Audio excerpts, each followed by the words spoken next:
Hello and welcome to the Ramon Foster Show. He's Ramon. I'm Dejan Kovacevic of DK Pittsburgh Sports. And this show is always brought to you by the Get-Go Cafe and Market, where they have hot, fresh food 24/7. Like around the clock, Moan, just good stuff. People think of it as a gas station. You know better.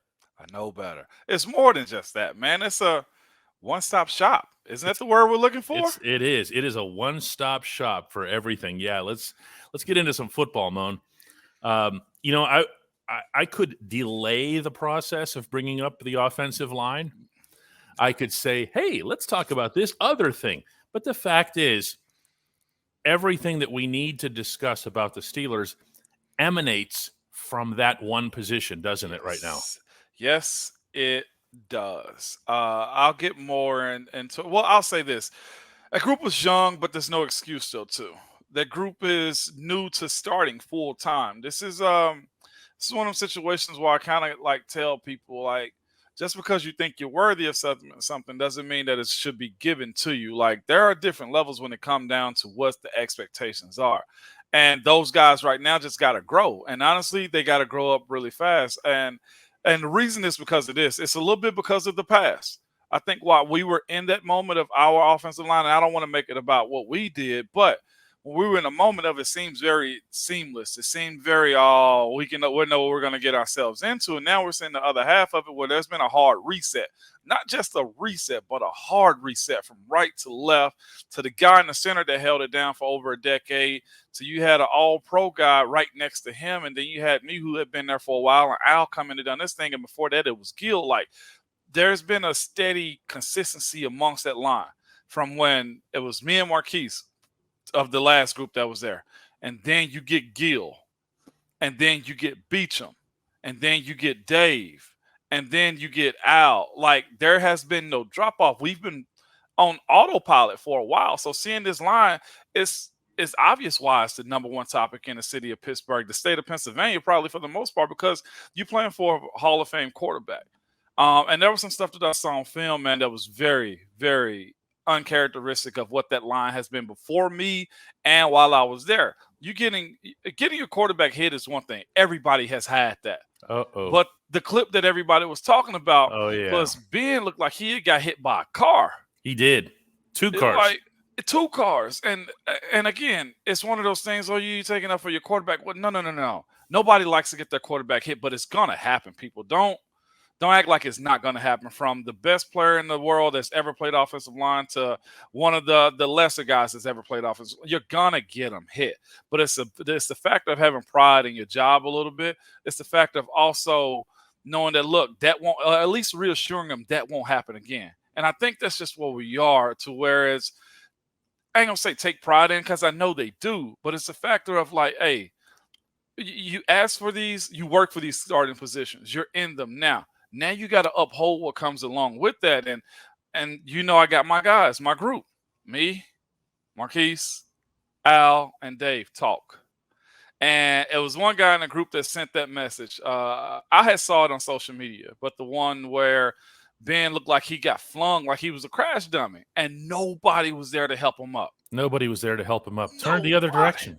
And I always took pride in that too. And even my wife and kids even bring that up to him. It's like, anytime the running back was down, you first want to pick him up, because they're working for me so I can work for them. If they see me excited to go work for them, then they're going to do the same thing when it's time for me to block for them. Mm-hmm. Or if I have a bad play, we have an understanding, we have a relationship. And I'll just be honest, it was Marquise. It's like, dog, what is this? This is disrespectful. It's like, we'll never do this. Like, what are we losing right now? And I'll just say this. He gave kudos to a guy that I know. We give him crap about his public persona sometimes. But Zach, he takes pride in that type of stuff. That's one thing I was talking to Brooke, who works with ESPN, about, the offensive line transition over. And I was just saying, if anything, as much as we give Zach crap, he takes pride in making sure the guys are together. The job at hand, protecting the quarterback, getting the running back. You see him downfield, and that's one thing I'm looking to see at least shake up a little bit when he get back in. And I was just a little shocked, honestly, because we've all put our fingerprints on that group in some type of capacity. And that's one thing that they heard us talk about, is taking pride in protecting seven and making run lanes for the running back. Then I'm kind of I ain't disappointed, but I'm kind of just, side-eyeing a little bit. Like, I can't believe that happened. And maybe it was a one-time thing, but I've actually seen it more than once in this league. I mean, more than once this season already. And it's not okay. And I don't want to continue to go on, but you see where I'm at with this thing, though, too. So, Al, like I said, Alejandro Villanueva, he's in this group chat with us. And we were talking about other offensive linemen in the just conversation piece. And Al was talking about his tenure in Baltimore, how that's going right now. And he's just saying, like, and the reason I said this group don't know what they asked for by being in these positions, and that's okay too. But I was like, dog, being in another locker room right now and hearing how other defenders that I'm with right now, Justin Houston, Calais Campbell, I forget who else is in that room over there in Baltimore, but he was like, y'all would be shocked on how they talk about us. There was no better offensive line than what we had in Pittsburgh. He's saying these are dudes that are talking about what we did. So now the reason I said the teams are going to go harder at this group is because there's a line that's been set. And because of that, you're going to get attacked. It's almost like, honestly, the day that Alabama gets bad at football, my UT Vols are on top. Listen to me, DK. I'm piling on. Okay? It's just laundry. It's just uniforms, Yeah, okay. That's what I'm telling you. But I'll see if I can read it verbatim what Alejandro said about our line as far as what other people are pulling up the text right now. And he's just saying the respect factor of what we laid down, man, was insane about what we did. And that's what the city of Pittsburgh got used to. And that's what those guys thought was just going to happen. And I'm not saying they thought it was going to happen, but they're in a position right now to continue that or either take a nosedive. And I'm saying all of this respectfully because I love the dudes that I know in that room. I respect the hell out of Trey Turner too. But this is just what he says. Like, bro, I'm telling you right now, the respect our OL gets is wild. Calais, Justin Houston, McPhee, Brandon Williams, they all talk about it like there was no other offensive line. Wow, that's amazing. That's amazing. I've never been in another locker room. I've talked to other guys, but I ain't ever, when you sit down with somebody and have a conversation. This is different. He's on their side now. He's on their side. He said it's, because he's in a new room and he's figuring, stuff out, and there's all kind of conversations. But to hear a team that I always respected in Baltimore have guys, I mean, Calais is from another team. Brandon Williams is one of the stoutest nose guards I've ever been around. McPhee, I respect the heck out of him too because they're all players.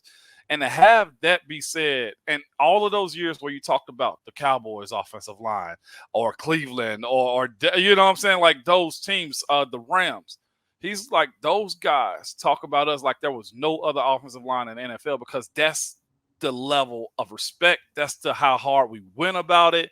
And even for myself to hear that, a guy that's never had the Pro Bowl, all pro stuff, to be like, man, Moan, they respect the hell out of you. That's what you want from your group. That's what you want, honestly, your peers to say it. I'm not sure if they're saying this right now. These dudes are like bulls seeing a red flag right now. Yeah, that's the thing. With especially with the episode of not picking up Ben, it can be a low hanging fruit moment, but it's also accurate. And whenever you see that, what you want to hear afterward is some kind of a reaction, some kind of contrition, some kind of awareness of it. And we did. Kevin Dotson talked about it, said it's not going to happen again. He said it was just one of those things where they just kind of lost themselves in the moment. Everybody was on the field. Watching the play. Yeah. And reacting to the play because I'm the last one to defend anybody on this, but Ben released the football, and you can see on the film that they turned around to see where the football went. Trey Turner, who's a veteran in the league, who was the closest one to Ben, you can see 51 turn around to see what happened. But again, there's got to be that sixth sense. Hey, what just happened to my quarterback? Zach Banner said himself, you will never see that again. I believe it. You will never see that again. But they have to grow up, and they have to grow up in a hurry, not just with this anecdotal thing, but performance-wise. They have to get it together, and they have to do it in a way like Banner and Dotson were saying. We watched the film, and it's one thing that goes wrong. It's not 5 things. It's not 7 things. Dotson even said sometimes it's not even us. Sometimes it can be the tight end. Sometimes it can be something else. But it's just one thing, and it throws everything off. And I can see where that gets frustrating.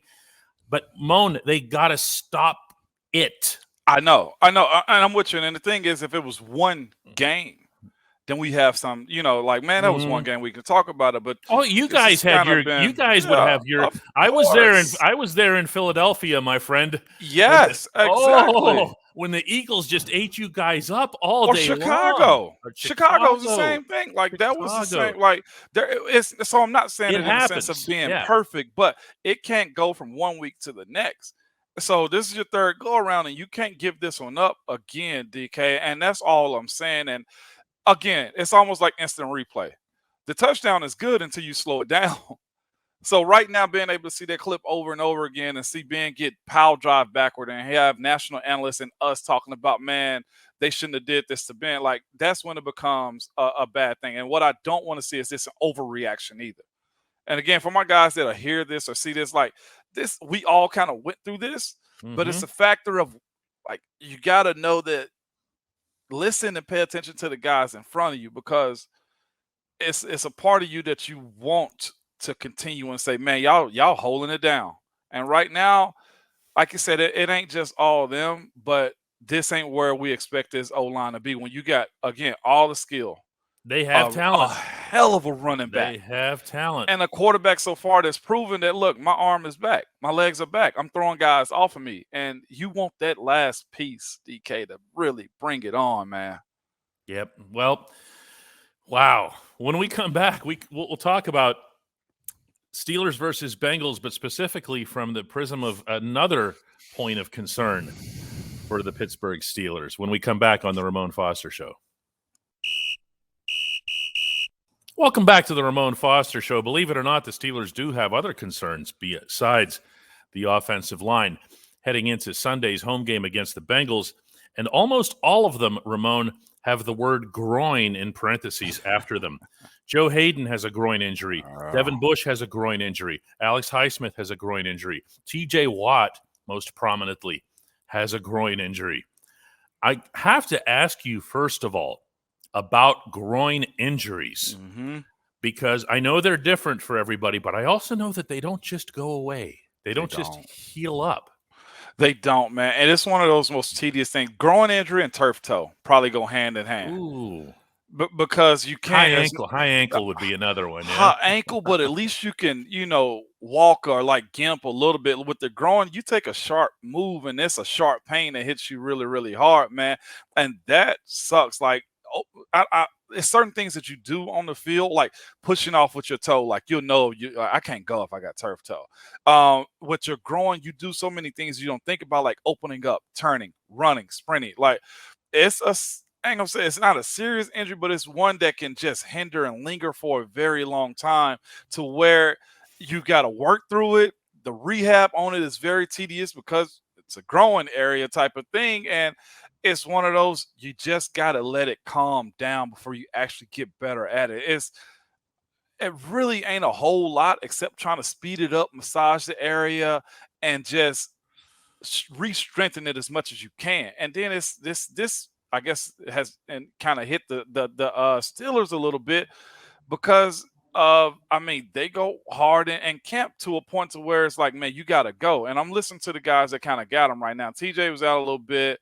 Devin is coming back from a ACL. So you can't really peg when it's going to happen, but when it does, it sucks, DK. It just simply does. And when you talk about rehab, not to turn this into some kind of medical clinic or whatever, but the muscles that are in the area, in the region, are so difficult to access. And yeah, okay, if I'm talking like I had this, okay, and it sucks, because you're trying to do things for it, and you want to do things for it, and they tell you that some of the muscles that are in the region are best accessed. This is going to sound like wacky, but I have to share this. I know. Is by women who are pregnant, because they do like Lamaze exercises and things that are strengthening that area. That's the kind of stuff that you have to do as an athlete, male or female, to come back from it. It's my point is,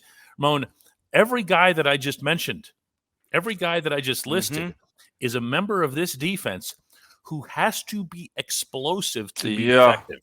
And that's where you get off at too. And the thing about that groin injury too, you'll be walking fine. You might hit a little jump, or even a little stride. We saw TJ. He was just like this and like, that's not the issue here. It's the explosive as soon as you thing. dig in, that's when it gets you. Like I said, with the ankle, you can kind of like get yourself through it a little bit. But with that twinge of your groin, it ain't much you can do except, like you said, massage it out, find ways to ice it down. Like, and then the thing about the pain of it too is it pinches like a sharp like needle hitting you, like a hot needle hitting that area, and it's not nice, man. You know what I mean when I say this. It's I'm hoping they can get back. There's usually really no timeline on it, and you just got to kind of ask every day, how is it? Is it better? Try to get a run in. Yeah, when we're talking about this defense, the one area that isn't affected by groin injuries is the one that's probably the most affected, and that's the defensive line. Right now, and going into Sunday, Cam Hayward will have neither Stephon Tuitt nor Tyson Alualu. And Tyson, I hope he comes back this season. Let's put it that way, okay? I hope it's this season. Fractured ankle, broken ankle, there's a lot of moving parts in there. And he's been solid too, by the way. Oh, this guy is I say this all the time, the most underappreciated of all the Steelers. But you're now going, Moan, and this is what I want to ask you about here specifically, because you lined up against these guys as well. We're now going to see Isaiah Buggs. We're now going to see Carlos Davis. We're going to see Chris Wormley. We're going to see all these guys on the field in the equivalent of starting roles, because you're going to be rotating around Cam. And actually, you're going to spell Cam. You know what's going to be awesome though too, and I've seen this done time and time again, DK. As Coach T is going to let them guys know yesterday morning, look, you can either try to be a starter or we're going to find somebody else after the other guys get back. The fact and how he get guys to buy into our opportunity doesn't get done, I don't think, better by any other coach in the league. You'll see those guys, especially those young guys, Carlos and Buggs, play like true veterans, because that's what he's going to ask them to do. And again, especially against the AFC North opponent too, they're going to go out there, and I expect them to play like Tyson a little, or like Stephon Tuitt, because it's going to be necessary. Wormley, he's a vet. He's been around the block a whole lot. But if you got the opportunity to get these young guys to create future depth, to create maybe positions in which they can become starters, because I think Cam and Tuitt both are coming up against the line as far as new contracts at some point in time. Cam definitely is deserving of one moving forward, and I think Tuitt is good enough to garner at least another contract with the Steelers or with somebody else. So you got to have a business decision that's going to be made. These young guys going to react, I hope, if they're right-minded, the way Coach T has always challenged guys put in this position before because of injuries on the team. You use, and I understand this because of your former position as union rep, and you have a general interest in contracts and stuff, and you're so candid and open about it, but you were also that as a player in the locker room. What I'm positive that I've never asked you is if the head coach does it. Like, does he say to Carlos Davis or Isaiah Buggs, hey, you want to get paid someday in the NFL? Show up on Sunday. He don't necessarily say it, but he does everything except cross that off. You know what I'm saying? We used to have a coach. All roads lead there. Okay, so it wouldn't be hard to just hint at it. Look, exactly. You want to show us something? You want to show us something, Carlos or Buggs? Here. You said you can do this. Okay, you tell us you can do this. You're in the classroom every day. You're on the practice field every day. You tell us you can do this. Here, go nuts. Go do nuts. it. And one that did it beautifully, man, was Coach James Daniel, Coach JD, when he was there. One thing he said, and former tight end coach, everybody. Former tight end coach, by the way. He used to use the analogy, man, we got two dogs and one bone. What that means is exactly, it's not saying the contract, but somebody is going to eat and somebody going to starve. And we're not about to split this. You know what I'm saying? So it's not said directly. Yeah, but it's hinted. You remember in the Batman movie when he was like, "Hey, we got one spot," and he broke the pool stick, and like, whoever makes it out alive. You remember that scene? That's again, it's a game, but dog, it is a business, DK. Yeah, and you know what? Use whatever you got to use, because the truth is there are individual motivations in team sports, I swear. and I've been hearing for the longest time about Davis's freakish athleticism Yeah. at his position. You've talked about it. Mm-hmm. Let's see it. You know, he's.